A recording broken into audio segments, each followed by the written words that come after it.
नमस्कार दोस्तों, स्वागत है आपका victorious group of English scholars में। आज से हम लोग एक नई सीरीज को स्टार्ट कर रहे हैं जिसमें डॉक्टर रंजीत सिंह की बुक में दिए गए जितने भी प्रैक्टिस सेट हैं उनको हम लोग वन बाय वन डिस्कस करेंगे। बहुत इंपॉर्टेंट ये सेशन होगा क्योंकि इसमें आपको बहुत सारे एडिशनल फैक्ट सीखने को मिलेगा। और इसके पहले मैं वीडियो को शुरू करूं, मेरा एक सजेशन है। अगर आप यूपी टीजीटी पीजीटी की तैयारी कर रहे हैं तो आप डॉक्टर रंजीत सिंह की बुक को जरूर परचेस कर लीजिए क्योंकि ये आपके प्रिपरेशन में बहुत इंपॉर्टेंट रोल प्ले करेगा। तो बिना देरी किए हुए शुरू करते हैं। देखो, पहला क्वेश्चन पूछा गया है, इंग्लिश लिटरेचर में फादर ऑफ पोएट्री किसको बोला गया है? तो फादर ऑफ पोएट्री बोला गया है जियोफ्री चाउसर को। जियोफ्री चाउसर का जो टाइम पीरियड है वो है 1340 से लेके 1400 तक। ठीक है, ये time period as of Chaucer बोला जाता है। और एज ऑफ चाउसर को चार चीजों के लिए जाना जाता है, वो आपको ध्यान में रखना है। जियोफ्री चाउसर को फादर ऑफ पोएट्री बोला जाता है, साथ में फादर ऑफ लैंग्वेज भी बोला जाता है। ठीक है, और इसके अलावा इनको फादर ऑफ लिटरेचर भी बोला जाता है और इनको मॉर्निंग स्टार ऑफ रेनेसेंस भी बोला जाता है। तो ये चार चीजों के लिए जाने जाते हैं जियोफ्री चाउसर, ये आप ध्यान रखना। इवन ये हीरोइक कपुलेट को भी पहली बार इंग्लैंड में इंट्रोड्यूस करते हैं। तो इन सारे फैक्ट्स को आप जानते रहना। जॉन गोवर और विलियम लैंगलैंड ये दोनों जियोफ्री चाउसर की ही कंटेम्परेरी होते हैं। और बियोल्फ जो होती है ना, वो पहली इंग्लिश एपिक होती है। ठीक है, इसको एंग्लो सैक्सन पीरियड में लिखा जाता है। वेरी वेरी इंपॉर्टेंट ये फैक्ट है, ये आप ध्यान रखना। होमर का इलियड एंड ओडिसी ये दोनों एपिक होती है, लेकिन ये ग्रीक राइटर के द्वारा लिखी गई है। लेकिन बियोल्फ जो है ये पहली इंग्लिश एपिक होती है। इसके राइटर और ये कब लिखी गई है ये दोनों बातें अननोन है।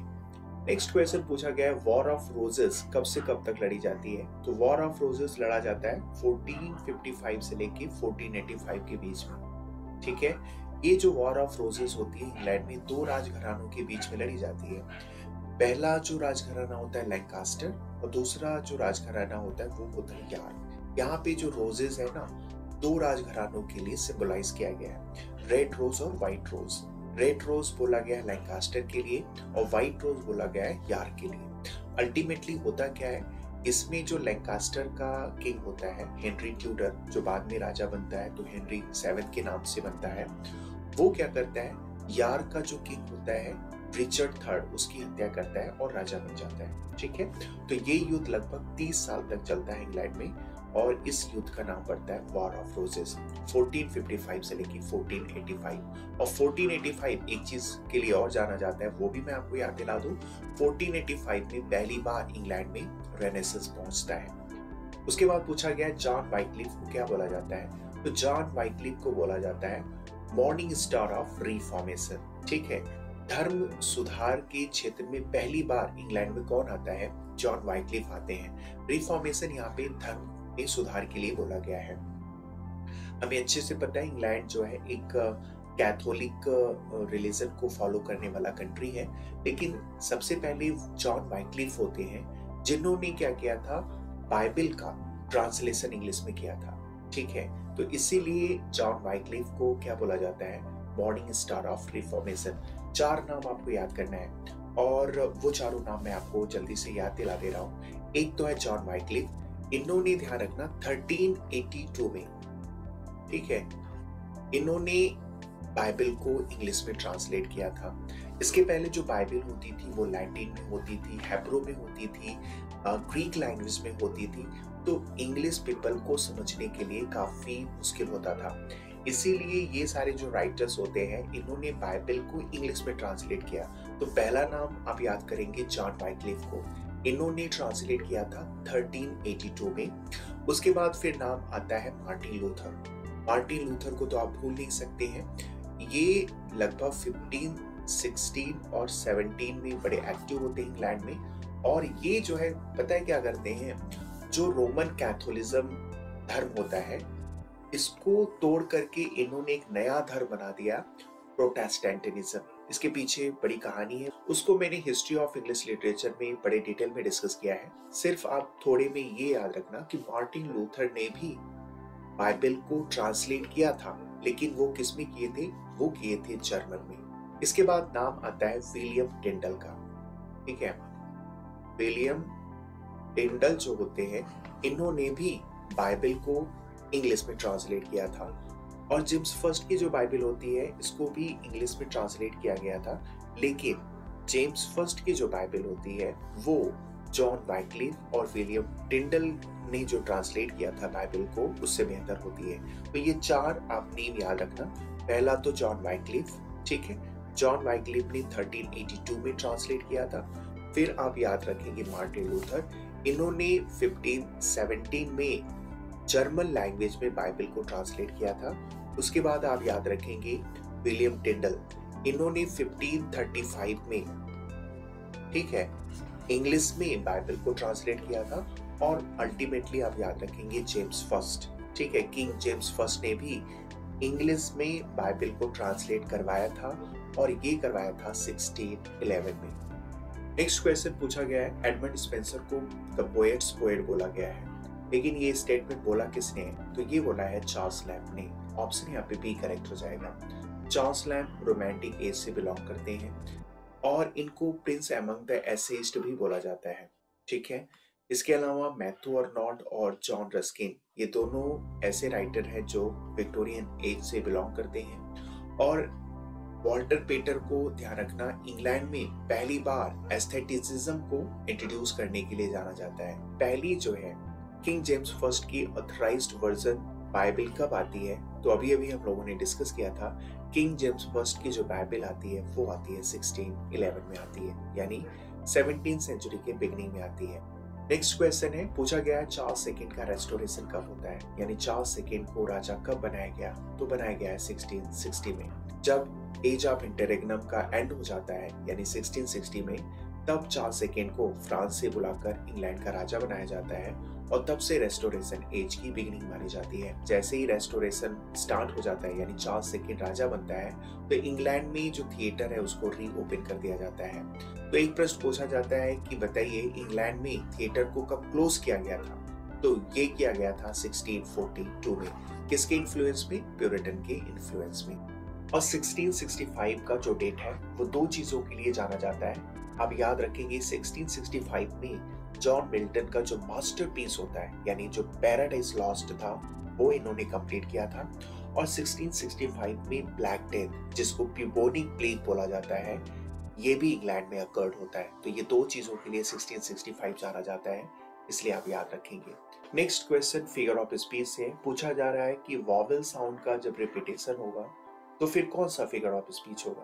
तो देखो, जो वॉवेल साउंड हो या वॉवेल लेटर्स हो, अगर बार बार रिपीटेशन उसका हो रहा है तो फिर वो एजोनेंस होगा। और यहीं पे अगर कॉन्सोनेंट साउंड या कॉन्सोनेंट लेटर्स का रिपीटेशन होगा तो फिर वो एलिट्रेशन होगा, जो कि नेक्स्ट क्वेश्चन में दिया भी गया है। Rascals and rocks ran a race round and round the rugged rock. यहाँ पे देखो, आ जो लेटर है या साउंड है बार बार रिपीट हो रहा है, इसलिए यहाँ पे कौन सा फिगर ऑफ स्पीच होगा? ये हो जाएगा एलिट्रेशन। नेक्स्ट क्वेश्चन है, talent is an adornment and adornment is also concealment. इसमें कौन सा फिगर ऑफ स्पीच होगा? इसमें हो जाएगा एनाडेप्लोसिस। देखो, एनाडेप्लोसिस में क्या होता है, किसी क्लॉज में जो वर्ड लास्ट में आता है, अगर वही वर्ड नेक्स्ट क्लॉज के बिगिनिंग में आ जाता है तो फिर उसमें कौन सा फिगर ऑफ स्पीच हो जाता है? एनाडेप्लोसिस हो जाता है। और यहाँ पे देखो, एन एडोरमेंट ये पहले वाले क्लास के लास्ट में आता है और वही वर्ड नेक्स्ट क्लॉज के बिगिनिंग में रिपीट भी हो रहा है, तो इसमें कौन सा फिगर ऑफ स्पीच होगा? एनाडेप्लोसिस होगा। एजोनेंस और एलिट्रेशन तो बिल्कुल नहीं हो सकते, क्योंकि इसमें कहीं भी वावल साउंड या कॉन्सोनेंट साउंड का रिपीटेशन नहीं हो रहा है। एंटीथेसिस भी नहीं होगा, क्योंकि इसमें 2 अपोजिट स्टेटमेंट एक साथ रखे जाते हैं। नेक्स्ट क्वेश्चन है, O fame if I ever took delight in thy praises. बहुत आसानी से आप आइडेंटिफाई करेंगे ये कौन सा फिगर ऑफ स्पीच होगा? ये हो जाएगा एपोस्ट्रोफी, क्योंकि एपोस्ट्रोफी में किसी डेड को, किसी एब्सेंट को या किसी एब्स्ट्रैक्ट नाउन को एड्रेस किया जाता है। तो यहाँ पे देखो, एब्स्ट्रैक्ट नाउन को एड्रेस करके बोला गया है, फेम को यहाँ पे एड्रेस किया गया है, इसलिए यहाँ पे एपोस्ट्रोफी हो जाएगा। नेक्स्ट क्वेश्चन है, to gossip is fall to libel a crime to slander a sin. इधर उधर की बात करना ये फॉल्ट है, ठीक है। और लाइबल का मतलब होता है किसी को लिख करके डिफेम करना, तो ये फिर क्राइम है।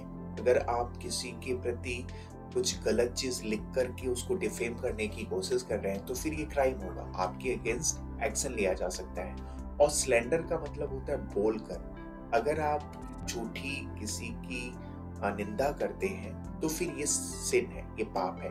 तो यहाँ पे देखो फॉल्ट से स्टार्ट हुआ है और कहाँ पहुंच गया, सिन तक पहुंच गया। तो ये सिर किस में होगा, क्लाइमेक्स में होता है। क्लाइमेक्स में क्या होता है, इसमें पोएट जो लोअर इंटेंसिटी वाले वर्ड हैं उसको पहले रखता है और हायर इंटेंसिटी वाले वर्ड को वो बिल्कुल अंत में रखता है, जो कि यहाँ पे आपको दिख भी रहा है। नेक्स्ट क्वेश्चन है, is this the fish that launched 1000 ships and burned the topless towers of Ilmium? ये लाइन पीजीटी 2009 में पूछा गया है और इस लाइन को डॉक्टर फॉस्टस से लिया गया है, जिसको क्रिस्टोफर मार्लो ने लिखा है। और ये लाइन डॉक्टर फॉस्टस तब बोलता है जब मेफिस्टोफेलिस हेलेन को डॉक्टर फॉस्टस के डिमांड पर उसके सामने लाता है और डॉक्टर फॉस्टस हेलेन की ब्यूटी को देख के बिल्कुल मैस्मराइज्ड हो जाता है। फिर ये लाइन बोलता है कि क्या ये वही चेहरा है, यानी क्या ये वही हेलेन है जिनकी वजह से हजारों शिप युद्ध के लिए एक दूसरे के सामने आ जाते हैं और सिटी ऑफ ट्रॉय जल के राख हो जाता है। यहाँ पे चूंकि एग्जैजरेट किया गया है इसलिए इसमें कौन सा फिगर ऑफ स्पीच होगा, हाइपरबोली हो जाएगा। क्वेश्चन नंबर 13 में पूछा गया है कि बताइए, we are such a stuff as dreams are made on and our little life is rounded with sleep. ये लाइन जो है विलियम शेक्सपियर की कौन से प्ले से लिया गया है, तो ऑफ कोर्स ये लिया गया है टेम्पेस्ट से और इसको बोलने वाला जो कैरेक्टर है वो है प्रॉस्पेरो। और ये इतनी इंपॉर्टेंट लाइन है, इसका एक्ट और सीन भी याद रखना। ये जो लाइन है एक्ट 4 और सीन 1 में बोली गई है और ये बहुत ही फिलोसॉफिकल लाइन है। इसमें विलियम शेक्सपियर कहते हैं कि हम लोग जो भी अपने आंखों से देखते हैं वो सब क्षणभंगुर है, इफेमरल है, वो क्षणिक है, खत्म हो जाएंगे। ठीक वैसे ही जैसे नींद में स्वप्न आता है और नींद खुलने के बाद स्वप्न चला जाता है, वैसे ही चीजें हमारे जीवन में आती हैं और फिर वो डिसअपियर हो जाती हैं। वैसे मैंने टेम्पेस्ट के लाइंस, कैरेक्टर्स और इम्पोर्टेंट फैक्ट्स को बहुत अच्छे से डिस्कस किया है, उस वीडियो को भी आप जरूर देखिएगा। इसके अलावा मैकबेथ कब आती है, तो इसके लिए आपको एक कोड याद मैंने करवाया था, हुक्म, ठीक है। हैमलेट कब आती है, ये आती है 1602 में। ओथेलो कब आती है, 1604 में आती है। किंग लियर कब आती है, 1605 में। और मैकबेथ कब आती है, 1606 में आती है। तो मैकबेथ 1606 में आती है, हैमलेट आती है 1601 या 2 में। और 12th नाइट कब आती है, तो इसके लिए मैंने आपको एक कोड याद कराया था, mister merchant Mary much at tea Jack. एड से आपने दो प्ले याद किया था, एज यू लाइक इट और 12th नाइट। और एज यू लाइक इट आती है 1599 में और 12th नाइट आती है 1600 में, ठीक है।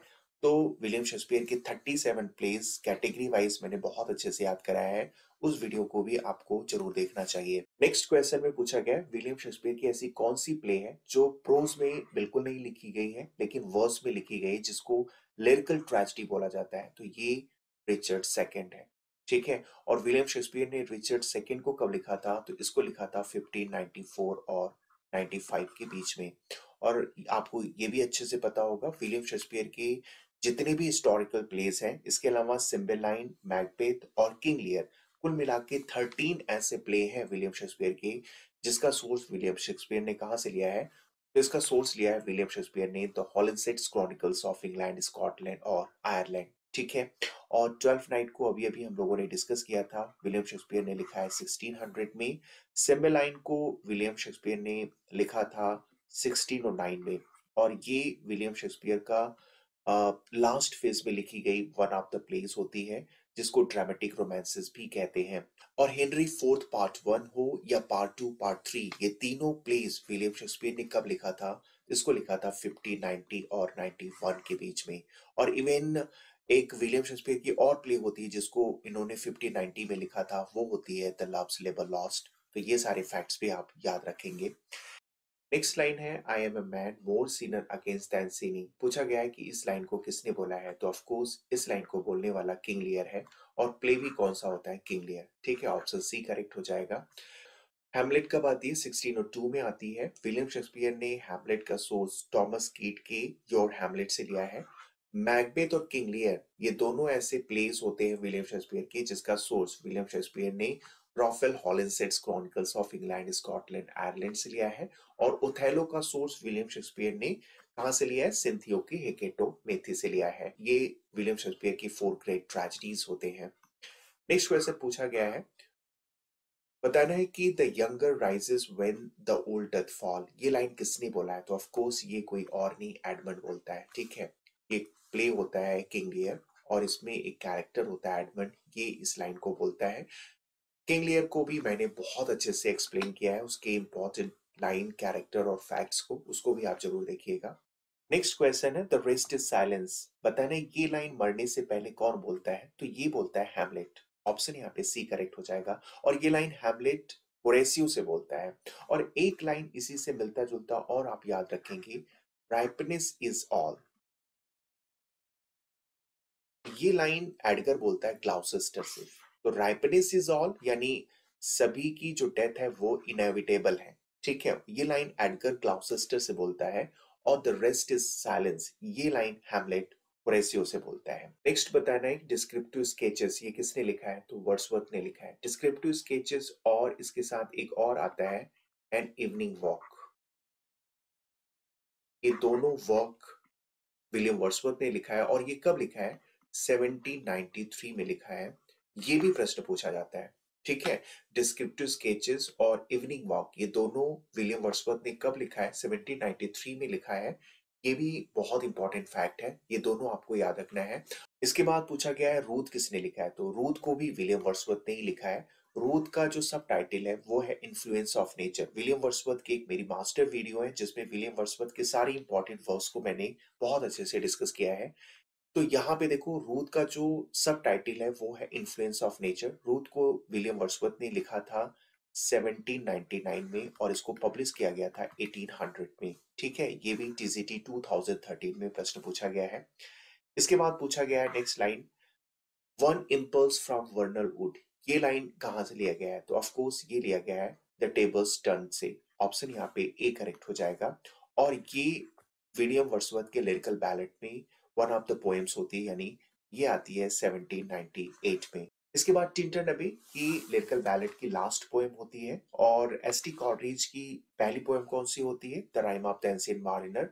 और लिरिकल बैलेट में कुल मिला के कितनी पोएम्स होती हैं? तो इसमें होती है 23, जिसमें 19 पोएम्स विलियम वर्ड्सवर्थ के होते हैं और 4 पोएम एसटी कॉलरिज के होते हैं।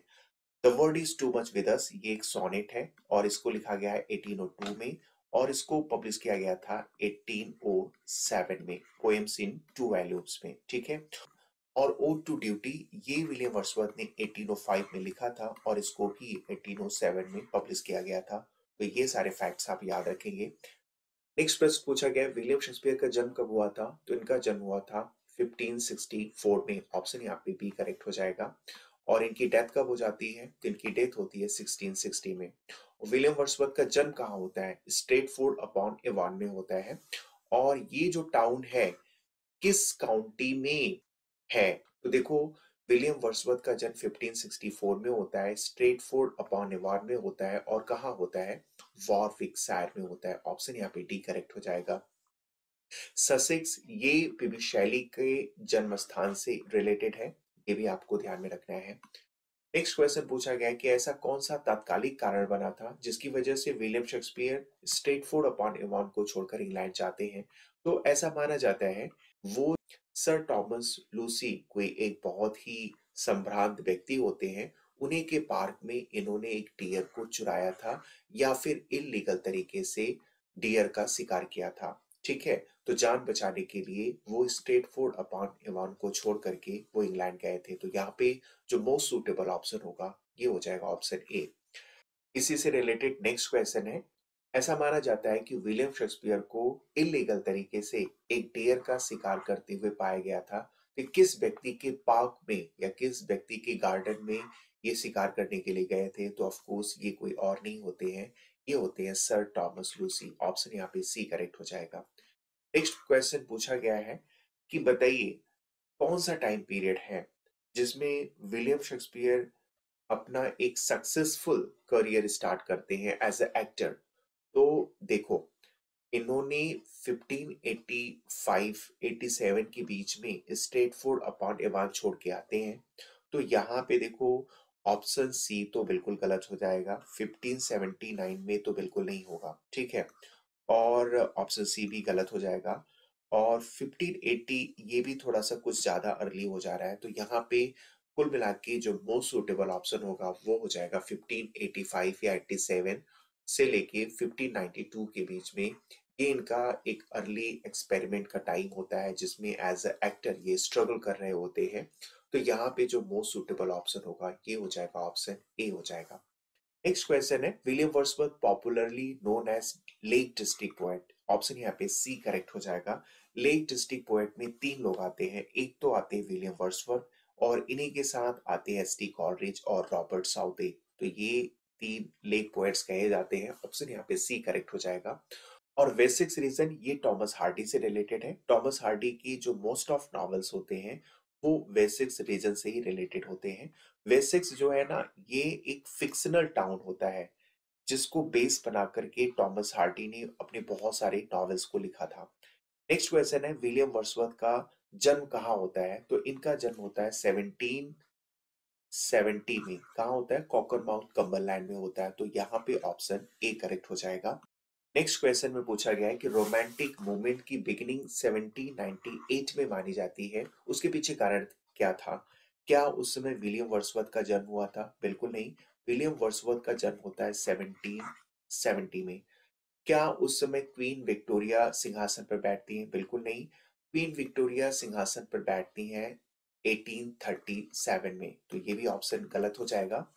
फ्रेंच रेवोल्यूशन स्टार्ट हो जाता है, नहीं, फ्रेंच रेवोल्यूशन स्टार्ट होता है 1789 में और इसका एंड कब हो जाता है, 1799 में। तो ये भी ऑप्शन गलत हो जाएगा। Of course lyrical ballot publish होती है 1798 में और इसमें कुल मिलाकर के 23 पोएम्स होते हैं जिसमें से 19 पोएम विलियम वर्ड्सवर्थ के होते हैं और 4 पोएम एस टी कॉलरिज के होते हैं। नेक्स्ट क्वेश्चन में पूछा गया है, रोमांटिक एज को एक दूसरे नाम से भी जाना जाता है। तो ये जाना जाता है एज ऑफ वर्ड्सवर्थ, क्योंकि रोमांटिक एज में जो सबसे प्रोमिनेंट राइटर होते हैं वो होते हैं विलियम वर्ड्सवर्थ।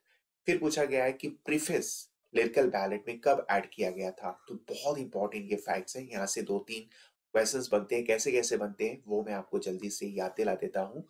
देखो, लिरिकल बैलेट ये पब्लिश होती है 1798 में, ठीक है। और इसमें प्रीफेस कब जोड़ा जाता है, तो प्रीफेस जोड़ा जाता है सेकेंड एडिशन में यानी 1800 में। तो यहाँ पे जो करेक्ट ऑप्शन होगा ये हो जाएगा ऑप्शन बी, ठीक है। और इसमें एक और चीज जोड़ा जाता है अपेंडिक्स। अपेंडिक्स कब जोड़ा जाता है, तो तीसरे एडिशन में यानी 1802 में जोड़ा जाता है, ठीक है। और लिरिकल बैलेट की एक और एडिशन आती है, वो कब आती है, 1805 में आती है। तो इसके चार एडिशंस आती हैं। पहला जो एडिशन होता है वो होता है लिरिकल बैलेट। दूसरे एडिशन में इसमें प्रीफिक्स जोड़ा जाता है। तीसरे एडिशन में इसमें अपेंडिक्स जोड़ा जाता है और एक और एडिशन आती है वो होती है 1805 में। नेक्स्ट क्वेश्चन में पूछा गया है कि इंग्लैंड में रेस्टोरेशन पीरियड कब से स्टार्ट होता है। तो 1660 से स्टार्ट होता है। ऑप्शन बी करेक्ट हो जाएगा। नेक्स्ट क्वेश्चन में पूछा गया है कि मिल्टन ब्लाइंड कब होते हैं। तो ये होते हैं 1652 में, यानी जब ये 44 इयर्स के थे तभी जॉन मिल्टन ब्लाइंड हो जाते हैं। वेरी वेरी इंपॉर्टेंट ये क्वेश्चन है, पूछा गया है। और जॉन मिल्टन अपने ब्लाइंड होने के बाद एक सोनेट लिखते हैं जो कि बहुत ही पॉपुलर होती है, on his blindness. Next question में पूछा गया कि ऐसा कौन सा पोएट है जो अपने सोनेट लंदन 1802 की लाइन इस तरह से शुरुआत करता है, Milton thou shouldst be living at this hour. तो ऑफ कोर्स ये होते हैं विलियम वर्ड्सवर्थ और सोनेट का नाम ही होता है लंदन 1802 और इसको पब्लिश किया गया था 1807 में। नेक्स्ट क्वेश्चन में पूछा गया कि पैराडाइज लॉस्ट में कुल कितने बुक्स होते हैं। तो 12 बुक्स होते हैं। पैराडाइज लॉस्ट से बहुत सारे प्रश्न बनते हैं, वो मैं आपको जल्दी से याद दिला देता हूँ। जॉन मिल्टन ने पैराडाइज लॉस्ट को लिखना स्टार्ट किया था 1658 में और इसको इन्होंने कंप्लीट किया था 1665 में। 2 साल इसको रिवीजन और करेक्शन में लगता है और अल्टीमेटली इसकी जो पहली पब्लिकेशन आती है वो आती है 1665 में। और तब ध्यान रखना, पैराडाइज लॉस्ट में कुल कितनी बुक्स थे, सिर्फ 10 बुक्स थे, ठीक है। बुक नंबर 7 और बुक नंबर 10, ठीक है, दो बुक्स को तोड़ करके इसमें दो और बुक ऐड किए जाते हैं और अल्टीमेटली 1674 में जब पैराडाइज लॉस्ट की पब्लिकेशन आती है तो उसमें कुल कितने बुक्स हो जाते हैं? 12 बुक्स हो जाते हैं। ठीक है, पैराडाइज लॉस्ट की स्टाइल ग्रैंड है और ये ब्लैंक वर्स में लिखी गई है। तो ये सारे फैक्ट्स हैं जहां से बार बार प्रश्न बनते हैं, इनको आप याद रखेंगे। नेक्स्ट क्वेश्चन पूछा गया है, जॉन गाउसवर्दी किसके लड़के थे? तो ये लॉयर के लड़के थे। ऑप्शन यहाँ पे सी करेक्ट हो जाएगा। जॉन गाउसवर्दी के फादर का नाम भी जॉन गाउसवर्दी था। जॉन गाउसवर्दी के फादर गाउसवर्दी को चाहते थे कि वो लॉयर बने, लेकिन जॉन गाउसवर्दी एक राइटर बनना चाहते थे। जॉन गाउसवर्दी का जन्म कब होता है? इनका जन्म होता है 1867 में और इनकी डेथ हो जाती है 1933 में। इनको 1932 में नोबेल प्राइज भी मिलता है। नेक्स्ट क्वेश्चन में पूछा गया है कि गाल्सवर्दी अपना लिटरेरी करियर कैसे स्टार्ट करते हैं? तो एज अ नॉवलिस्ट से स्टार्ट करते हैं। ऑप्शन यहाँ पे सी करेक्ट हो जाएगा।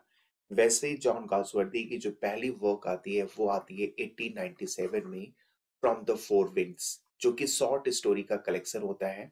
और 1899 में इनकी पहली नॉवेल आती है जॉसलिन। ठीक है, तो ड्रामेटिस्ट तो बिल्कुल नहीं होगा, पोएट तो बिल्कुल नहीं होगा, जर्नलिस्ट बिल्कुल नहीं होगा।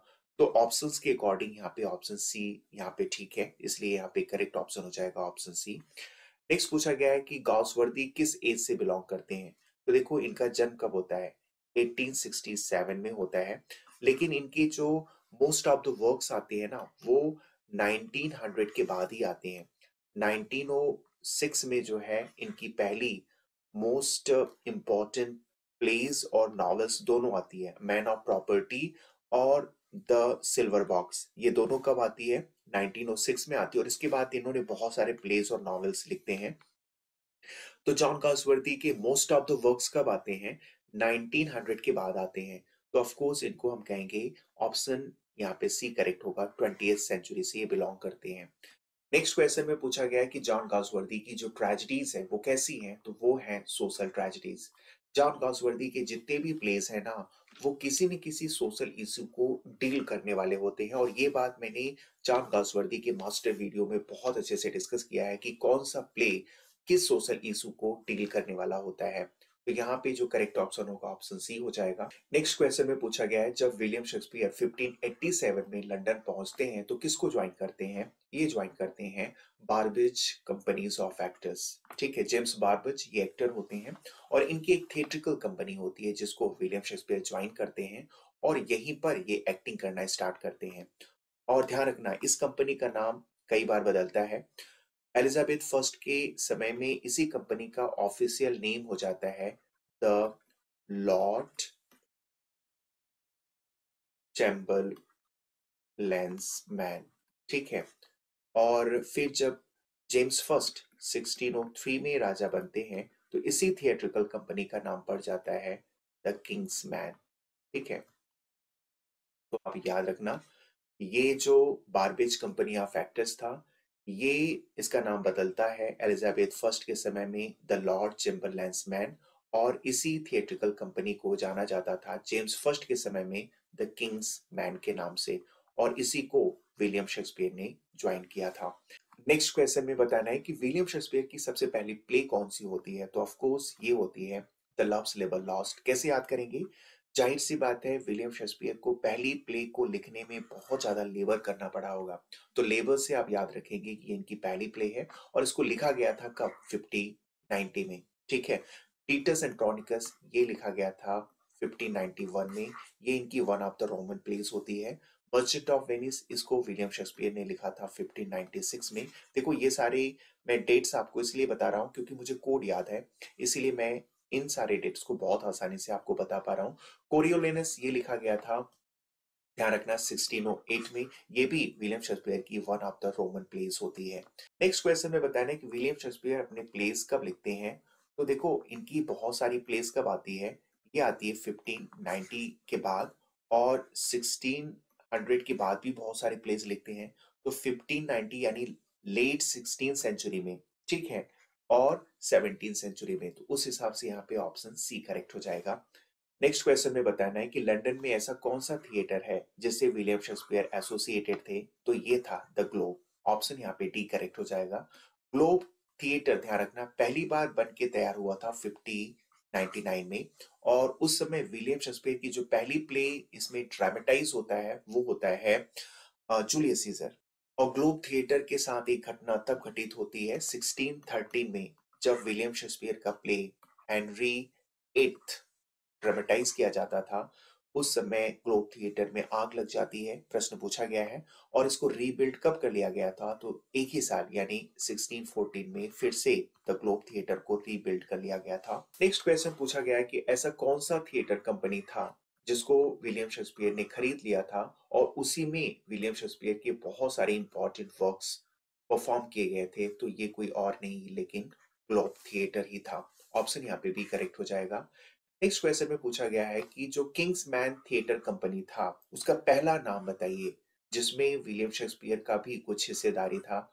तो ध्यान रखना, किंग्समैन का जो पहले नाम था वो था लॉर्ड चैम्बरलैंस मैन। ऑप्शन यहाँ पे डी करेक्ट हो जाएगा, जो कि अभी अभी हम लोगों ने डिस्कस भी किया था। फिर आपको बताना है कि ग्लोब थिएटर के साथ 1613 में क्या हुआ था। तो ये बर्न डाउन हो गया था और उस समय विलियम शेक्सपियर का कौन सा प्ले उसमें ड्रामेटाइज किया जा रहा था, तो वो था हेनरी एट्थ। 46 क्वेश्चन में पूछा गया है कि Sam Wanamaker William Shakespeare से कैसे कनेक्टेड है, इनका संबंध विलियम शेक्सपियर से कैसे है। तो देखो, सेन वॉन मेकर ये 20th सेंचुरी से बिलोंग करते हैं। और ध्यान रखना, इन्होंने क्या किया था, जो ग्लोब थिएटर 1599 में बन के तैयार हुआ था, बाद में आउट ऑफ एग्जिस्टेंस हो गया, उसको फिर से रिवाइव करने का काम करते हैं। तो यहाँ पे जो करेक्ट ऑप्शन होगा, ऑप्शन नंबर बी हो जाएगा। It was his vision to rebuild the Globe theatre. ठीक है, तो ऑप्शन बी करेक्ट हो जाएगा। इसके बाद प्रश्न पूछा गया है कि विलियम शेक्सपियर रिटायर होने के बाद कहाँ जाते हैं। तो ऑफ कोर्स जहां से वो आए थे, स्ट्रेटफोर्ड अपॉन एवान से आए थे इंग्लैंड। और यहाँ पे इन्होंने अपना करियर बिल्ड किया और रिटायर होने के बाद अगेन वो कहाँ चले जाते हैं, स्ट्रेटफोर्ड अपॉन एवॉन में चले जाते हैं। इसके बाद पूछा गया है कि विलियम शेक्सपियर की ग्रेव स्टोन यानी टूम पर, टूम का मतलब भी क्या होता है, ग्रेव स्टोन होता है, कौन सा फ्रेज लिखा है, कई बार प्रश्न पूछा गया है। ऑप्शन यहाँ पे डी हो जाएगा। ये एक्चुअली जो फ्रेज लिखाया गया है उसका लास्ट लाइन है। पूरा जो फ्रेज है शुरू होता है, good friend for Jesus sake forbear to dig the dust enclosed here, blessed be the man that spares these stones and cursed be that moves my bones। और इस line के थ्रू विलियम शेक्सपियर सिर्फ इतना कहना चाहते हैं कि वो ग्रेव स्टोन में बड़े ही शांति के साथ रहना चाहते हैं। वो बिल्कुल नहीं चाहते हैं कि कोई उनके ग्रेव स्टोन के साथ छेड़छाड़ करे। और विलियम शेक्सपियर एडवांस में उन सभी को ब्लेसिंग दे देते हैं जो उनके ग्रेव स्टोन के साथ छेड़छाड़ नहीं करेंगे। और उनको एडवांस में वो कर्सिंग भी दे देते हैं जो उनके ग्रेव स्टोन यानी उनके बोन्स के साथ छेड़छाड़ करेंगे। ठीक है, तो बहुत ही इंपॉर्टेंट ये लाइन है। ऑप्शन यहाँ पे डी करेक्ट हो जाएगा। उसके बाद पूछा गया है कि विलियम वर्ड्सवर्थ किसके बाद पोएट लॉरेट बनते हैं इंग्लैंड के। तो ऑफ कोर्स ये बनते हैं रॉबर्ट साउदे के बाद। ठीक है, रॉबर्ट साउदे इन्हीं के कंटेम्परेरी होते हैं। ये भी one of the leg poets होते हैं। और रॉबर्ट साउदे को ध्यान रखना 1813 में पोएट लॉरेट बनाया जाता है। और ये बने कब तक रहते हैं, 1843 तक। और 1843 में विलियम वर्ड्सवर्थ को पोएट लॉरेट बनाया जाता है और ये बने रहते हैं अपनी डेथ तक यानी 1850 तक। ठीक है, एक प्रश्न ये भी पूछा जाता है कि विलियम वर्ड्सवर्थ के बाद पोएट लॉरेट कौन बनता है। तो ऑफ कोर्स ये बनते हैं टेंसन। ये भी आप ध्यान में रखना, अल्फ्रेड लॉर्ड टेंसन 1850 से लेकर के 1892 तक, जब तक इनकी डेथ नहीं हो जाती है, तो ये भी पोएट लॉरेट बने रहते हैं। और एक चीज और ध्यान में रखना, अल्फ्रेड लॉर्ड टेंसन को ये जो पोएट लॉरेट बनने का ऑफर पहले नहीं आया था। इसके पहले ये ऑफर आया था सर वॉल्टर स्कॉट को। जब सर वॉल्टर स्कॉट ने इस ऑफर को टर्न डाउन कर दिया यानी इनकार कर दिया, तो फिर ये ऑफर किसको जाता है, अल्फ्रेड लॉर्ड टेंसन को। और एक चीज और आप ध्यान में रखना, पेन जॉनसन जो है ना, पहले अनऑफिशियल पोएट लॉरेट होते हैं। ठीक है, तो पहला ऑफिशियल पोएट लॉरेट कौन होता है, तो ये कोई और नहीं होते हैं लेकिन ये होते हैं जॉन ड्राइडन। ठीक है, ये भी आप ध्यान में रखना। और इनको पहली बार पोएट लॉरेट बनाया जाता है, ध्यान रखना, 1668 में। नेक्स्ट क्वेश्चन में पूछा गया है कि किसने विलियम वर्ड्सवर्थ को लॉस्ट लीडर कह के क्रिटिसाइज किया है, तो ये किया है रॉबर्ट ब्राउनिंग ने। रॉबर्ट ब्राउनिंग की एक वर्क आती है द लॉस्ट लीडर, ये आती है 1845 में, और आपको अच्छे से पता है 1843 में विलियम वर्ड्सवर्थ को पोएट लॉरेट बनाया जाता है, और इसी के बाद रॉबर्ट ब्राउनिंग विलियम वर्ड्सवर्थ को क्रिटिसाइज करते हुए ये वर्क लिखता है, और रॉबर्ट ब्राउनिंग विलियम वर्ड्सवर्थ को कहता है कि ये अपनी ही आइडियोलॉजी को छोड़ देते हैं। विलियम वर्ड्सवर्थ आपको अच्छे से पता है रोमांटिसिज्म की शुरुआत करते हैं। इनकी वर्क आती है लिरिकल बैलेट 1798 में, और यहाँ से रोमांटिसिज्म की बिगनिंग मानी जाती है। रोमांटिसिज्म का मतलब आप समझते हैं, मुक्त होकर के लिखना, किसी के प्रभाव में, किसी के दबाव में नहीं लिखना। लेकिन आप समझ सकते हैं जब विलियम वर्ड्सवर्थ पोएट लॉरेट बने तो जग जाहिर था कि अब ये किसके प्रभाव में लिखेंगे, ये लिखेंगे किंग और किंगडम के प्रभाव में। तो इस बात को लेकर रॉबर्ट ब्राउनिंग विलियम वर्ड्सवर्थ को क्रिटिसाइज करता है कि ये ना सिर्फ अपनी आइडियोलॉजी को छोड़ते हैं, लेकिन अपने फॉलोअर्स को भी ये धोखा दे देते हैं। समझ में आ गया? तो ये लाइन अब आपको नहीं भूलेगा, लॉस्ट लीडर किसने बोला है, रॉबर्ट ब्राउनिंग ने विलियम वर्ड्सवर्थ के लिए। और रॉबर्ट ब्राउनिंग, ध्यान रखना, ड्रामेटिक मोनोलॉग्स के लिए जाने जाते हैं, विक्टोरियन एज से बिलोंग करते हैं। अल्फ्रेड लॉर्ड टेंसन के बाद अगर कोई सबसे बड़ा कोई पोएट होता है तो वो होता है रॉबर्ट ब्राउनिंग। इसके बाद पूछा गया है कि प्रीफेस लिरिकल बैलेट में कब ऐड किया गया, तो आप ध्यान रखना 1798 में लिरिकल बैलेट पब्लिश होती है, और प्रीफेस 1800 में इसमें ऐड किया जाता है, और अपेंडिक्स, ध्यान रखना, अपेंडिक्स ऐड किया जाता है 1802 में, और लिरिकल बैलेट की जो चौथी पब्लिकेशन आती है वो आती है 1805 में। तो ये first edition, second edition, third edition, और ये कौन सी होती है, फोर्थ एडिशन होती है।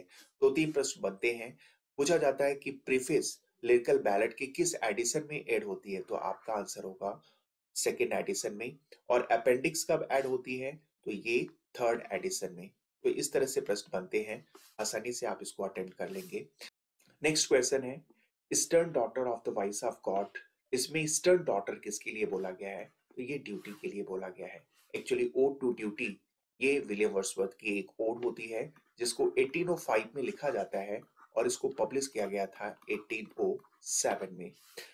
नेक्स्ट क्वेश्चन में पूछा गया है कि माइकल की कॉटेज का नाम क्या था, तो माइकल की कॉटेज का नाम था evening star. Michael William Wordsworth की एक one of the long narrative poems होती है। इसको विलियम वर्ड्सवर्थ ने 1800 में लिखा था, और इसको पब्लिश किया गया था 1802 में। ठीक है, और माइकल एक ओल्ड सेफर्ड होता है, और इसके लड़के का नाम क्या होता है, ल्यूक होता है। ठीक है, जिसकी एक ट्रेजिक एक्सीडेंट में डेथ हो जाती है, और इस पोएम की जो थीम होती है वो होती है लॉस एंड ग्रीफ।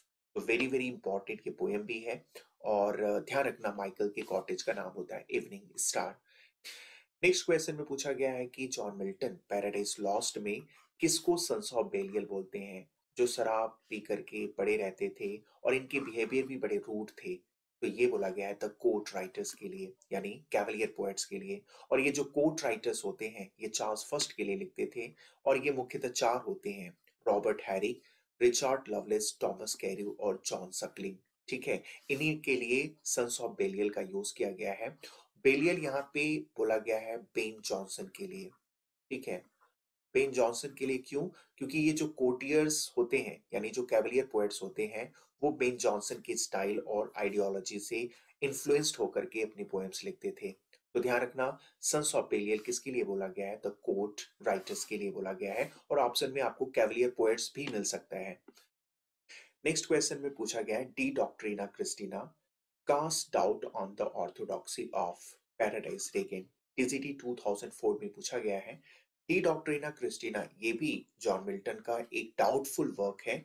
ये एक थियोलॉजिकल वर्क है, धर्म पर लिखी गई एक वर्क है, और इसमें दिखाया गया है कि पैराडाइज रेगेंट क्रिश्चियन रिलीजन के कन्वेंशन को फॉलो करती है या नहीं करती है, इस पे डाउट किया गया है। तो यहाँ पे ध्यान रखना, ऑप्शन नंबर सी हो जाएगा, इसको आप याद कर लीजिए, मैंने भी इसको अच्छे से याद कर लिया, ये मैं कभी नहीं बोलता हूँ। De Doctrina Christiana cast doubts on the orthodoxy of Paradise Regained.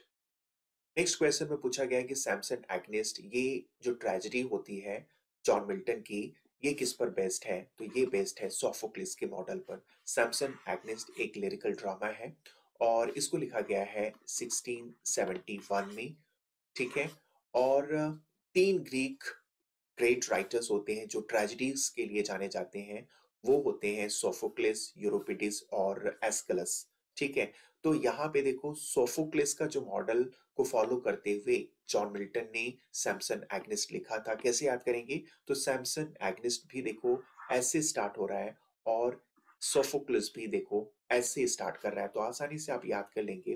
Next question में आपको लाइन को आइडेंटिफाई करना है। Nothing is here for tears, nothing to wail, are not the breast, no weakness, no contempt, dispraise or blame, nothing but well and fair। ये line कहाँ से लिया गया है? तो ये लिया गया है सैमसन एग्निस्ट से। यहाँ पे कुछ भी नहीं है जिस पर रोया जाए या जिस पर बिलाव किया जाए, तो ये लाइन सैमसन एग्निस्ट से लिया गया है। नेक्स्ट क्वेश्चन में पूछा गया है, if you do not think about the future you can not have one. ये लाइन कहाँ से लिया गया है? तो ये लिया गया है जॉन गॉसवर्दी के नॉवेल स्वॉन सॉन्ग से, और इस नॉवेल को जॉन गॉसवर्दी ने लिखा था 1928 में। पूरी बात क्या होती है समझ लीजिए। जॉन गॉसवर्दी ने 3 ट्रायोलॉजीज लिखे हैं। पहला इन्होंने लिखा था द फॉर साइड सागा, ठीक है, और दूसरा इन्होंने लिखा था अ मॉडर्न कॉमेडी, ठीक है, और तीसरा इन्होंने लिखा था एंड ऑफ द चैप्टर्स। तो ये जो दूसरी ट्रायोलॉजी होती है अ मॉडर्न कॉमेडी, ठीक है, इसमें 3 नॉवेल्स, 2 इंटरल्यूड्स होते हैं। तो ये ध्यान रखना मॉडर्न कॉमेडी की तीसरी नॉवेल कौन सी होती है? स्वॉन सॉन्ग होती है। वैसे मैंने जॉन गॉसवर्दी के सारी इंपॉर्टेंट प्लेस, नॉवेल्स और ट्रायोलॉजीज को बहुत अच्छे से ट्रिक से याद कराया है। अगर आपने उस वीडियो को नहीं देखा है तो उसको भी आप जरूर देखिएगा। तो यहाँ पे जो करेक्ट ऑप्शन होगा ऑप्शन बी। नेक्स्ट क्वेश्चन में पूछा गया है, one's eyes are what one is, one's mouth what one becomes. ये लाइन कहाँ से लिया गया है? तो ये लाइन भी जॉन गॉसवर्दी के नॉवेल फ्लावरिंग वाइल्डरनेस से लिया गया है। और पता है ये जो फ्लावरिंग वाइल्डरनेस होती है इसको जॉन गॉसवर्दी ने लिखा था 1932 में, ठीक है, और सेम ईयर में इनको नोबेल प्राइज भी मिला था फॉरसाइट सागा के लिए। और इसके बाद एक चीज और आप ध्यान रखना, फ्लावरिंग जो वाइल्डरनेस होती है ये जॉन गॉसवर्दी की जो अभी अभी हम लोगों ने डिस्कस किया था तीसरी जो ट्रायोलॉजी होती है एंड ऑफ द चैप्टर, उसकी सेकेंड नॉवेल होती है। नेक्स्ट क्वेश्चन पूछा गया है कि ऐसा कौन सा एक रूल है जिसको पॉलिटिशियन को फॉलो करना चाहिए। वो रूल ये है कि जो बात आप अपोजिशन में बैठकर बोलते हैं वही बात पावर में आने पर कभी मत कहिए। ये लाइन कहाँ से लिया गया है? तो ये लाइन भी फ्लावरिंग वाइल्डरनेस से लिया गया है और जिसको जॉन गॉसवर्दी ने लिखा था 1932 में। नेक्स्ट हम लोग कुछ ग्रामर से रिलेटेड क्वेश्चंस अटेम्प्ट करेंगे। ग्रामर से रिलेटेड क्वेश्चंस को अटेम्प्ट करने के लिए बहुत ही वॉचफुल होना पड़ता है। चारों ऑप्शंस को बहुत ही प्रॉपर तरीके से ऑब्जर्व करने के बाद ही आंसर देना होता है। क्वेश्चन देखो, पूछा गया है कि we dash dinner at the park hotel yesterday. तो देखो यहाँ पे जो एक क्लू का काम कर रहा है वो काम कर रहा है येस्टरडे। किसी भी सेंटेंस के लास्ट में येस्टरडे, अगो, ठीक है, या फिर लास्ट संडे, लास्ट मंडे, इस तरह का अगर एडवर्ब्स आता है तो वो कंफर्म है सेंटेंस किस में होगा? सिंपल पास्ट टेंस में होगा। तो यहाँ पे जो करेक्ट ऑप्शन होगा ऑप्शन बी हो जाएगा। We ate dinner at the park hotel yesterday. TGT 2005 में पूछा भी गया है। फिर पूछा गया है Gita dash 100 times every day. देखो एवरी डे ये बता रहा है कि सेंटेंस किस में होगा? सिंपल प्रेजेंट टेंस में होगा। तो यहाँ पे कौन सा ऑप्शन सही होगा? ऑप्शन बी सही हो जाएगा। गीता सिंगुलर है और ध्यान रखना मेन वर्ब में भी एस लगा करके सिंगुलर बनाया जाता है। तो रूल होता है एस एस और पी पी। सिंगुलर सब्जेक्ट होगा तो सिंगुलर वर्ब होगा और प्लूरल सब्जेक्ट होगा तो प्लूरल वर्ब होगा, ठीक है। तो उस अकॉर्डिंग यहाँ पे ऑप्शन बी सही हो जाएगा। नेक्स्ट क्वेश्चन है, he says he is not dash for the job of doctor. तो यहाँ पे देखो जो करेक्ट ऑप्शन होगा वो हो जाएगा option D, cut out for. बहुत बार ये प्रश्न पूछा गया है। कट आउट फॉर का मतलब होता है सूटेबल होना, ठीक है, किसी के लिए उपयुक्त होना। तो वो ये कह रहा है कि वो डॉक्टर जो जॉब है उसके लिए सूटेबल नहीं है। तो कट आउट फॉर मतलब सूटेबल होना, ऑप्शन डी करेक्ट हो जाएगा। नेक्स्ट क्वेश्चन में पूछा गया है dash the boy return to his village. तो क्या इसमें शैल होगा? शैल तो आई और वी के साथ होता है, ये तो कट जाएगा। वॉज, वॉज के बाद या तो वर्ब में आईएनजी आता है, और अगर पैसिव का कंस्ट्रक्शन रहता है तो वर्ब का थर्ड फॉर्म होता है, तो उस अकॉर्डिंग वॉज भी नहीं आएगा और शैल नॉट भी नहीं आएगा। तो कुल मिलाकर यहाँ पे जो करेक्ट ऑप्शन होगा ऑप्शन बी विल हो जाएगा, ठीक है। उसके बाद पूछा गया है songs dash some in his memory. तो देखने से ही पता चल रहा है कि ये कोई ना कोई पैसिव का कंस्ट्रक्शन होगा। तो सॉन्ग्स के साथ इस तो बिल्कुल काट दो, हैड भी आप काट दीजिए, ठीक है, क्योंकि पैसिव का कंस्ट्रक्शन है, तो हैड बीन होता तो हम कंसीडर कर सकते थे, और बीन अकेले तो बिल्कुल गलत हो जाएगा। इसमें भी कौन सा करेक्ट ऑप्शन होगा? ऑप्शन बी हो जाएगा। तो कई बार आपको पता है ऑप्शंस को एलिमिनेट करके करेक्ट आंसर तक पहुंचना पड़ता है, ये भी टेक्निक कई क्वेश्चंस में आपको अप्लाई करना पड़ता है। नेक्स्ट क्वेश्चन में पूछा गया है कि ही dash sitting beside a river. तो यहाँ पे भी हम चेक करेंगे चारों ऑप्शंस को अप्लाई करके कि कौन सा सुटेबल होगा। He shall find sitting beside a river, no. He is saw, गलत हो जाएगा। ही इज फाइंड नहीं, फाउंड होता है, और उस अकॉर्डिंग यहाँ पे ऑप्शन डी सही हो जाएगा। He was found sitting beside a river. अब हम लोग कुछ इडियम के अप्रोप्रिएट मीनिंग को फाइंड आउट करेंगे। पहला इडियम है give up the ghost. Give up the ghost का मतलब होता है मर जाना, टू डाई। ऑप्शन यहाँ पे बी करेक्ट हो जाएगा। अगर कोई भूत है, उसके सामने कोई व्यक्ति सरेंडर हो जाता है, यानी वो हार जाता है, इसका मतलब वो मर जाता है। आसानी से आप याद कर लेंगे। नेक्स्ट आपको बताना है विलो द विस्प। विस्प का मतलब होता है छल्ला, ठीक है।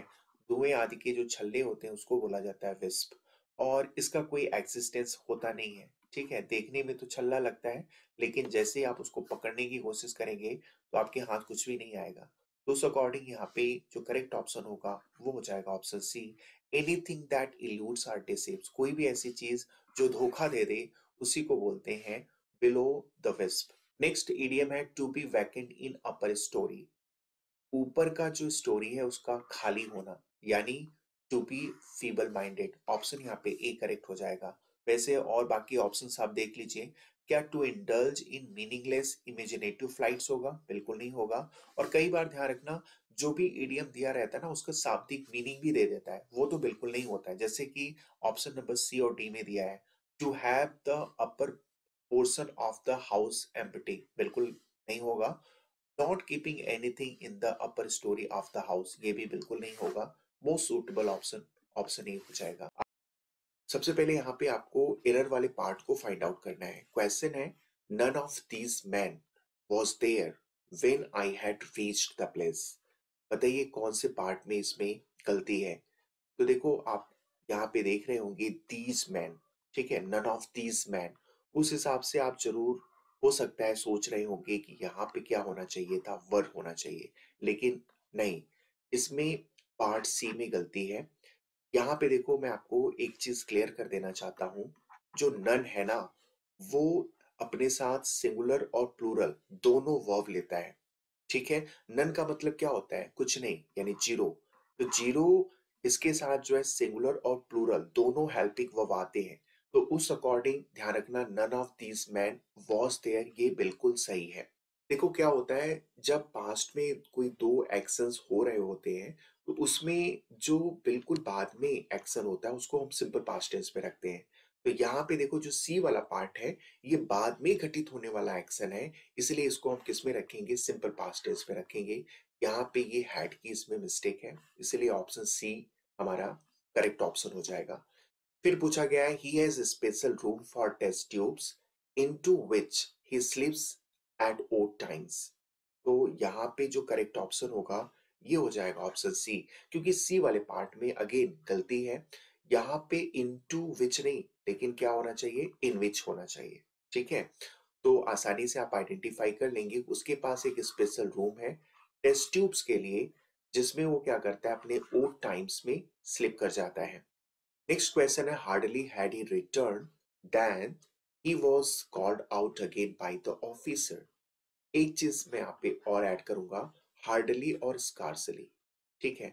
ये दो ऐसे वर्ड हैं जो अपने साथ हमेशा इन्वर्जन का रूल लेते हैं। इन्वर्जन का मतलब क्या होता है? इन दोनों के बाद हमेशा पहले हेल्पिंग वर्ब आएगा, फिर बाद में सब्जेक्ट आता है।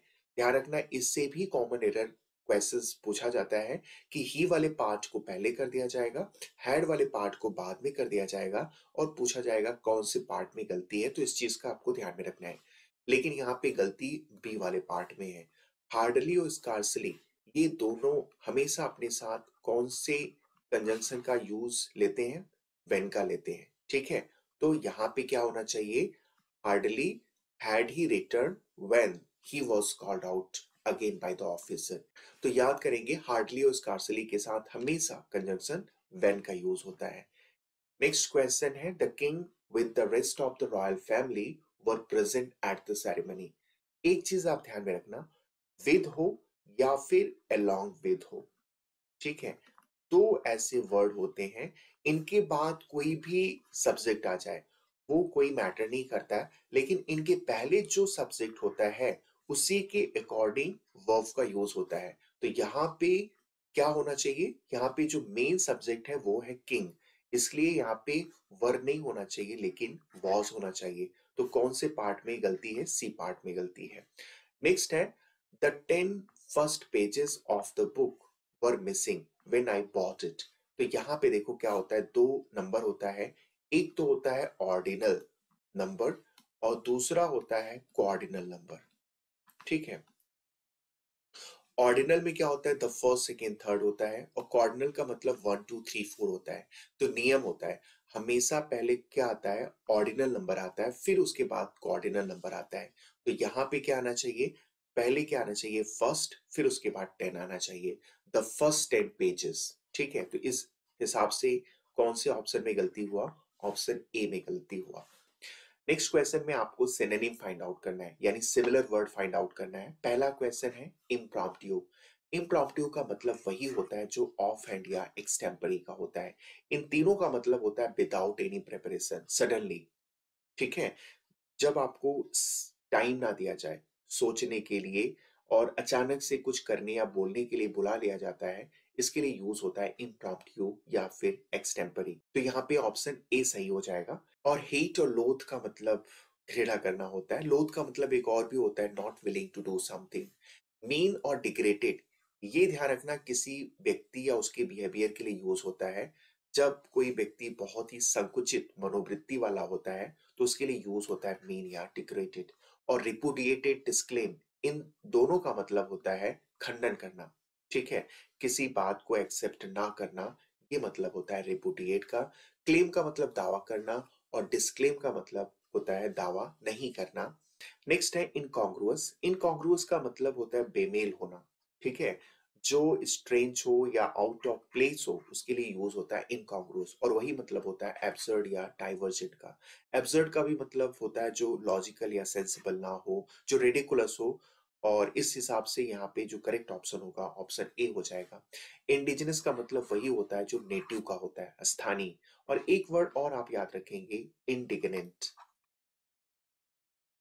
इंडिग्नेंट का मतलब होता है सॉक्ड हो जाना या एंग्री हो जाने के लिए हम यूज करते हैं इंडिग्नेंट। और फ्रूटलेस का मतलब वही होता है जो फ्यूटाइल का होता है, निरर्थक। और ऑब्सक्यूर का मतलब क्या होता है? जो चीज बिल्कुल क्लियर ना हो, ठीक है, जो देखने या समझने में अस्पष्ट ना हो उसको हम ऑब्सक्यूर कहेंगे। और हिडन का मतलब क्या होता है? छिपा हुआ, ठीक है। और छिपा हुआ के लिए एक वर्ड बहुत अच्छा सा है, वो भी आप याद रखना, इनकॉग्निटो, ठीक है। इनकॉग्निटो का मतलब भी होता है छिपा हुआ। नेक्स्ट क्वेश्चन में पूछा गया इम्यूनिटी का मतलब बताइए। तो इम्यूनिटी का मतलब होता है प्रतिरोधक क्षमता, ठीक है। यहाँ पे करेक्ट ऑप्शन हो जाएगा ऑप्शन बी, प्रोटेक्शन या फ्रीडम, ठीक है।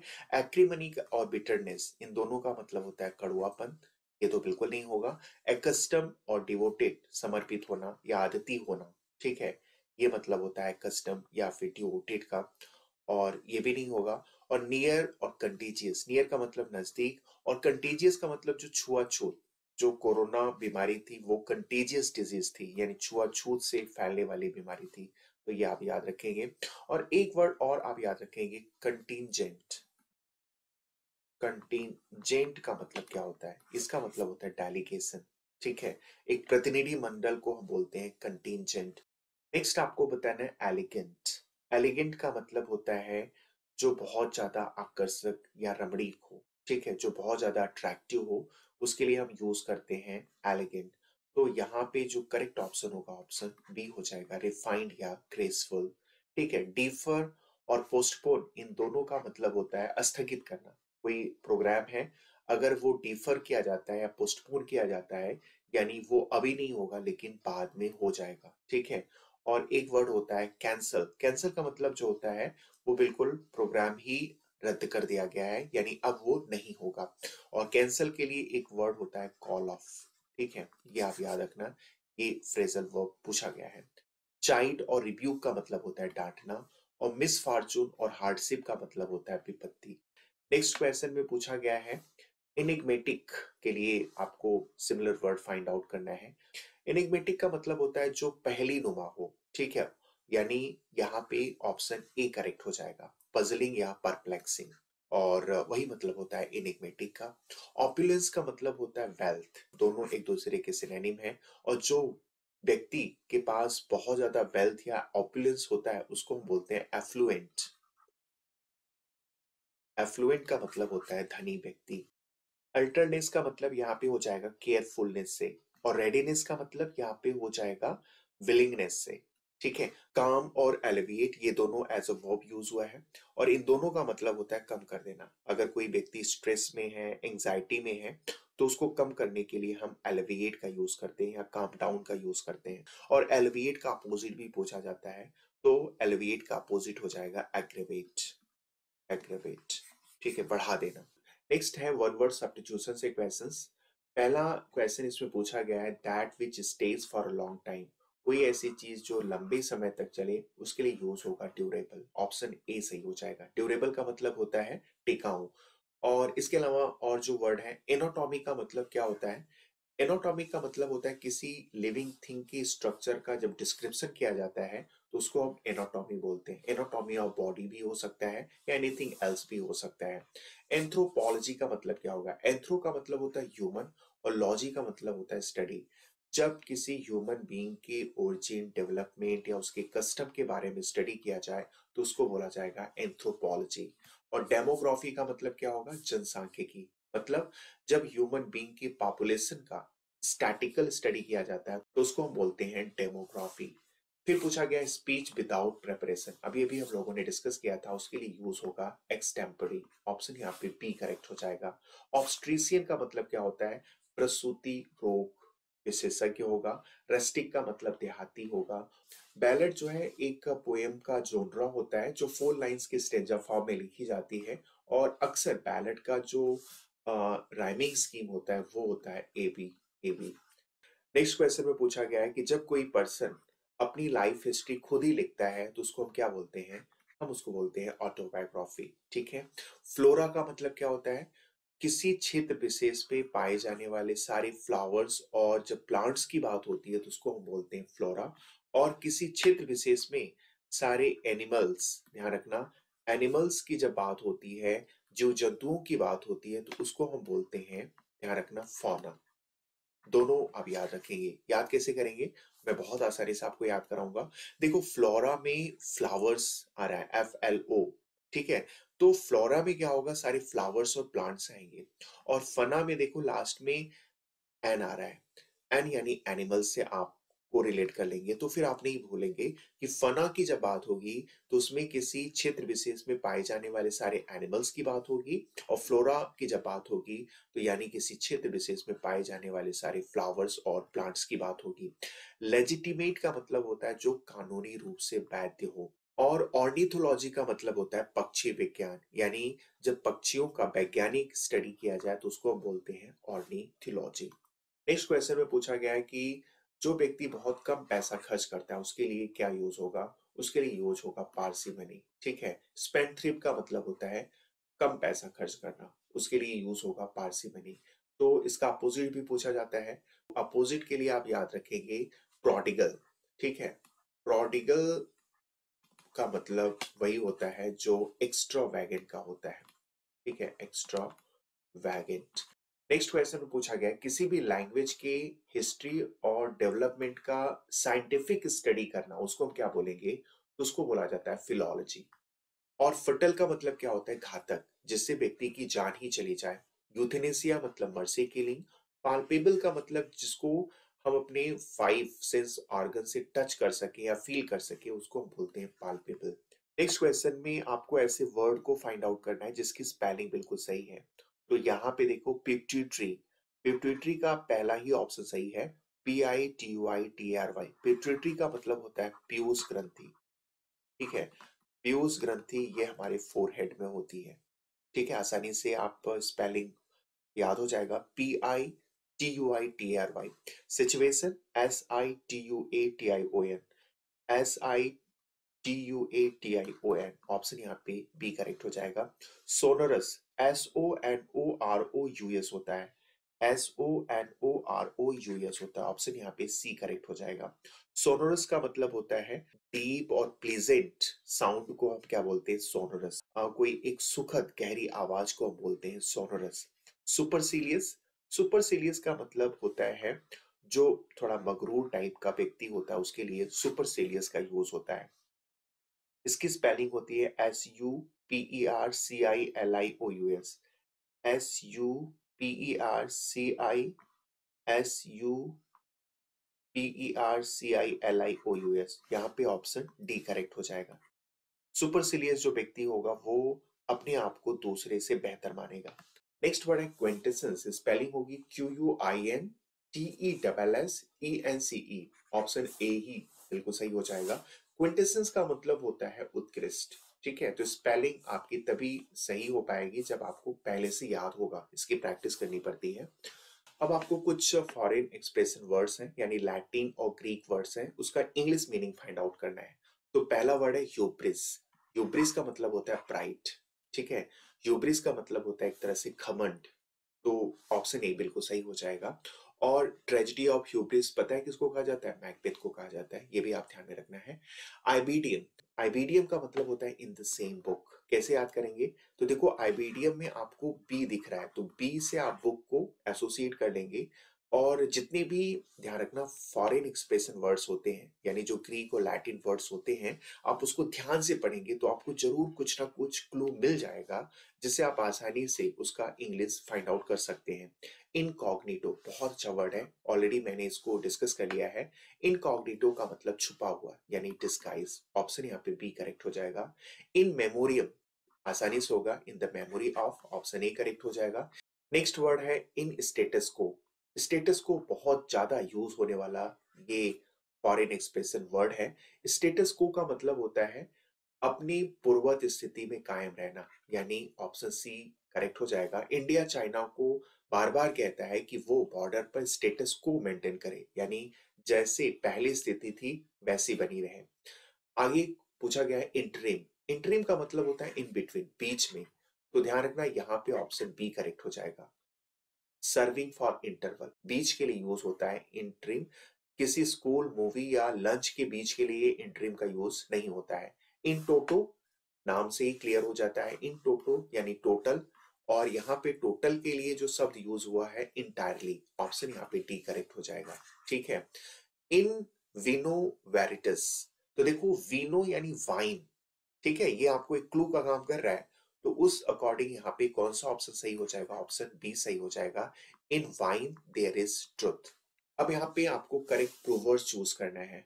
तो पहला है actions speak louder than words, option A बिल्कुल सही हो जाएगा। देखो, ये जो प्रूवर्स है ना, ये आपको याद होने चाहिए, नहीं तो फिर आप गलती करेंगे। सारे ऑप्शंस देखो बिल्कुल क्लोज हैं, लेकिन आपको जब याद रहेगा तभी आप इसको अच्छे से कर पाएंगे। तो पहला ऑप्शन होगा actions speak louder than words. फिर दूसरा पूछा गया है all are not saints that go to the church, या गो टू चर्च क्या होगा? विजिट चर्च, रन चर्च, ये तो बिल्कुल नहीं होगा।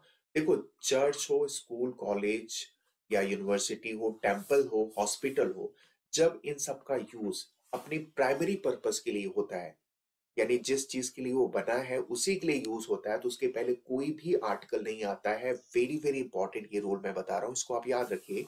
तो यहाँ पे जो है ऑप्शन बी करेक्ट हो जाएगा। सेंट कहाँ जाएगा? चर्च में ही तो जाएगा, इसलिए इसके पहले कोई द का यूज नहीं होगा। नेक्स्ट पूछा गया है all cats are grey in the dark, यहाँ पे ऑप्शन सी करेक्ट हो जाएगा। ठीक है, ये भी आप याद रखेंगे, all cats are grey in the dark. ठीक है, द कैट्स वाला बिल्कुल गलत हो जाएगा। और यहाँ पे देखो option B, all of the cats, ये तो बिल्कुल गलत कर देंगे आप। All cats are grey in the evening, ये भी गलत हो जाएगा। तो यहाँ पे जो करेक्ट ऑप्शन होगा वो हो जाएगा all cats are grey in the dark. ये प्रोवर्स है, याद करना पड़ेगा आपको। नेक्स्ट क्वेश्चन है all's well that ends well, ये तो आप भूल ही नहीं सकते हैं। All is well that ends well, option यहाँ पे डी करेक्ट हो जाएगा। ऑल्स वेल यानी ऑल इज होता है। ठीक है, तो उस हिसाब से यहाँ पे ऑप्शन डी करेक्ट हो जाएगा। फिर पूछा गया है all that glitters is not gold, ये भी एक प्रोवर्स है जो मर्चेंट ऑफ वेनिस से लिया गया है, इसको प्रिंस ऑफ मोरक्को बोलता है। ठीक है, all that glitters is not gold, यहाँ पे देखो ग्लिटर्स है, तो आप बिल्कुल कंफ्यूज मत होना कि ग्लिटर्स है तो यहाँ फिर आर होगा, नहीं बिल्कुल आर नहीं होगा, यहाँ पे इज का यूज होगा। ये भी प्रोवर्स है, आप इसको याद रखेंगे। नेक्स्ट क्वेश्चन में आपको पंक्चुएशन चेक करना है। तो पहला क्वेश्चन है God gave her peace her land reposed, तो यहाँ पे देखो सेमी कॉलन का यूज होगा। गॉड का जी हमेशा कैपिटल करेंगे आप, God gave her peace semicolon, फिर हर लैंड रिपोस्ट, रिपोस्ट का मतलब फिर से वही पुरानी स्थिति में लौटा देना। नेक्स्ट क्वेश्चन में पूछा गया है her court was pure her life serene, यहाँ पे भी देखो सेमी कॉलन में क्या होता है ना, जब दो प्रिंसिपल क्लॉज अलग अलग जुड़ते हैं तो वहां पे सेमी कॉलन का यूज होता है। तो यहाँ पे भी देखो her court was pure her life was serene, option यहाँ पे बी करेक्ट हो जाएगा। सेमी कॉलन का यहाँ पे आपको एक ही ऑप्शन मिल रहा है, ऑप्शन बी, तो इस हिसाब से यहाँ पे ऑप्शन बी करेक्ट हो जाएगा। नेक्स्ट है God made the country man made the town, यहाँ पे भी देखो दो अलग अलग क्लॉज आ रहे हैं, तो जाहिर सी बात है इसमें भी सेमी कॉलन का यूज होगा, और यहाँ पे भी ऑप्शन सी करेक्ट हो जाएगा। ठीक है, God made the country man the town. Next है he was a brave large hearted man, brave large hearted man and we all honored him, तो यहाँ पे जो है करेक्ट ऑप्शन हो जाएगा option D, he was a brave large hearted man and we all honored him। Next question है the main kinds of poetry are subjective and objective, तो यहाँ पे देखो एक तरह से लिस्ट को काउंट करवाया गया है, तो लिस्ट को काउंट करवाने के लिए हमेशा कॉलन का यूज होता है। ठीक है, कॉलन का यूज लिस्ट को काउंट कराने के लिए भी होता है, कोटेशन के लिए भी होता है, तो इस हिसाब से यहाँ पे ऑप्शन ए करेक्ट हो जाएगा। The main kinds of poetry are subjective and objective. Next question में सिंपल सेंटेंसेस को आपको कंपाउंड सेंटेंस में कन्वर्ट करना है। तो देखो कंपाउंड सेंटेंस में कन्वर्ट करने के लिए आपको याद होना चाहिए कोऑर्डिनेटिंग कंजंक्शन। कोऑर्डिनेटिंग कंजंक्शन को याद करने का सबसे सिंपल सा तरीका है, इसके लिए कोड आपको याद करना है फैन बॉयज, एफ से आपको याद करना है फॉर, ए से याद करना है एंड, एन से याद करना है नॉर, और बी से आपको याद करना है बट, ओ से आपको याद करना है और, वाई से आपको याद करना है येट, और एस से याद करना है सो। ठीक है, नॉर यानी नीदर नॉर ईदर और, एक दो और आप याद कर लीजिए, और उसके बाद जो है एंड से जो है, एंड तो है ही है, इसके अलावा not only but also, both and, ये भी कोऑर्डिनेटिंग ही कंजंक्शंस होते हैं। तो ये सारे कोऑर्डिनेटिंग कंजंक्शन होते हैं। ऑप्शंस में हमें यही चेक करना है कि दो सेंटेंसेस कोऑर्डिनेटिंग कंजंक्शन से कनेक्ट हो, और जो भी सिंपल सेंटेंस में दिया है सेम वही मीनिंग आना चाहिए। तो पहला है to his eternal disgrace he betrayed his country, तो यहाँ पे जो करेक्ट ऑप्शन होगा he betrayed his country and this was to his eternal disgrace, option यहाँ पे ए सही हो जाएगा। ठीक है, उसने अपनी कंट्री को क्या किया, धोखा दिया, और यही उसके लिए क्या था, एक इटर्नल डिस्ग्रेस था। बाकी भी ऑप्शंस को हम लोग चेक करेंगे, ऑप्शन सी तो बिल्कुल गलत हो जाएगा, ये हमेशा कॉन्ट्राडिक्शन के लिए आता है, तो यहाँ पे कोई कॉन्ट्राडिक्शन की बात तो हो नहीं रही है, इसमें कोई एक घटना घटित हो रही है, और दूसरी जो घटना आई है पहली घटना को सपोर्ट करने के लिए आई है, तो यहाँ पे जो है मोस्ट सुटेबल ऑप्शन एंड वाला ही होगा। बाकी यहाँ पे देखो ऑप्शन नंबर बी भी काफी क्लोज है। उसने अपनी कंट्री को धोखा दिया, इसीलिए ये उसके लिए एक इटर्नल डिस्ग्रेस था। उसके बाद जो है उसने अपनी कंट्री को धोखा दिया, इसीलिए ये उसके लिए इटर्नल डिस्ग्रेस था। तो option number B, option number D close तो है, लेकिन most suitable option option A होगा, जिसमें एंड से जोड़ा गया है। नेक्स्ट क्वेश्चन है, besides robbing the poor child he also murdered her. यहाँ पे देखो जो सब्जेक्ट है वो दो दो एक्शन कर रहा है। एक तो पुअर चाइल्ड को रॉब कर रहा है और दूसरा क्या कर रहा है, उसकी हत्या कर रहा है। तो हम not only but also say compound sentence check करेंगे। तो देखो नॉट ओनली बट आल्सो का यूज कहाँ होगा, यहाँ पे देखो दो दो जो एक्शन हो रहा है ना, उन दोनों एक्शन के पहले नॉट ओनली बट आल्सो का यूज होगा, यही हमें चेक करना है।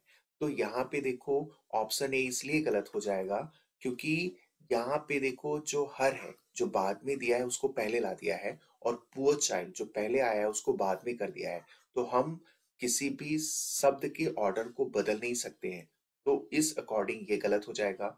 ऑप्शन सी इसलिए गलत हो जाएगा कि नॉट ओनली होता है, ओनली नॉट नहीं होता है, तो ये भी गलत हो जाएगा। ऑप्शन डी इसलिए गलत हो जाएगा कि बट ऑल्सो होता है, सिर्फ यहाँ पे बट दिया है, तो इसलिए ऑप्शन डी भी गलत हो जाएगा। यहाँ पे मोस्ट अप्रोप्रिएट ऑप्शन होगा option B, he not only robbed the child but also murdered हर।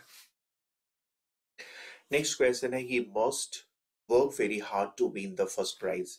उसे जरूर बहुत ज्यादा मेहनत करना चाहिए जिससे वो फर्स्ट प्राइज को जीत सके। ठीक है, तो चेक करते हैं। पहला देखो, he must work very hard for he will not win the first prize. उसे जरूर बहुत ज्यादा मेहनत करना चाहिए ताकि वो फर्स्ट प्राइज नहीं जीत सके, ये तो गलत हो जाएगा। he must work very hard nor he will win the first prize। तो nor तो हमेशा आता नहीं है अकेले, neither nor आता है, तो ये भी गलत हो जाएगा। he must work very hard, उसे जरूर कठिन मेहनत करना चाहिए, or he will not win the first prize, नहीं तो उसे फर्स्ट प्राइज नहीं मिलेगा। ये हो सकता है। ठीक है, ऑप्शन डी भी चेक कर लेते हैं। he must work very hard, he will not win the first prize। उसे जरूर कठिन मेहनत करना चाहिए और जिससे वो फर्स्ट प्राइज को नहीं जीत सके, ये तो बिल्कुल गलत हो जाएगा। यहाँ पे जो मोस्ट अप्रोप्रिएट ऑप्शन होगा ऑप्शन सी हो जाएगा। नेक्स्ट क्वेश्चन है, he must not attempt to escape on pain of death. उसे जरूर बचने का प्रयास नहीं करना चाहिए, किससे, पेन ऑफ डेथ से। कौन सा ऑप्शन अप्रोप्रिएट होगा, देखो ऑप्शन ए तो इसलिए गलत हो जाएगा क्योंकि नॉर तो अकेले आता नहीं है, नीदर नॉर आता है, तो ये तो ऐसे ही आउट हो जाएगा। बाकी देखो बी, सी और डी, ये तीनों ही ऑप्शंस काफी क्लोज हैं। ठीक है, he must not attempt to escape for he will put to death, या फिर he must not attempt to escape therefore he will be put to death, और he must not attempt to escape or he will put to death। तो यहाँ पे जो है ना, इन तीनों में सबसे अप्रोप्रिएट ऑप्शन यहाँ पे ऑप्शन डी हो जाएगा। नेक्स्ट है, not with standing his hard work he did not succeed. Not with standing का मतलब होता है इन स्पाइट ऑफ। ठीक है, कठिन मेहनत करने के बाद भी वो सफल नहीं हुआ, तो इसके लिए कंपाउंड सेंटेंस आपको चेक करना है। तो यहाँ पे देखो, ही वर्कड हार्ड, उसने बहुत ज्यादा मेहनत किया फिर भी सफल नहीं हुआ। बिल्कुल ये ऑप्शन हो सकता है, लेकिन हम तीनों ऑप्शंस को चेक करेंगे। He work hard so he did not succeed, ये तो बिल्कुल गलत हो जाएगा। उसने कठिन मेहनत किया इसीलिए वो सफल नहीं हुआ, ये तो बिल्कुल नहीं होगा। He worked hard after he did not succeed, ये भी inappropriate है। He worked hard as well as he did not succeed। ठीक है, उसने कठिन मेहनत किया और वो सफल नहीं हुआ, ये भी inappropriate है। तो ऑप्शन यहाँ पे ए सही हो जाएगा। देखो इस तरह से हम लोगों ने सारे क्वेश्चंस को बहुत अच्छे से डिस्कस किया है, बहुत सारे एडिशनल फैक्ट्स आपको सीखने को मिला होगा। नेक्स्ट वीडियो में किसी दूसरे प्रैक्टिस सेट को डिस्कस करेंगे। आज के लिए बस इतना ही, धन्यवाद, थैंक यू।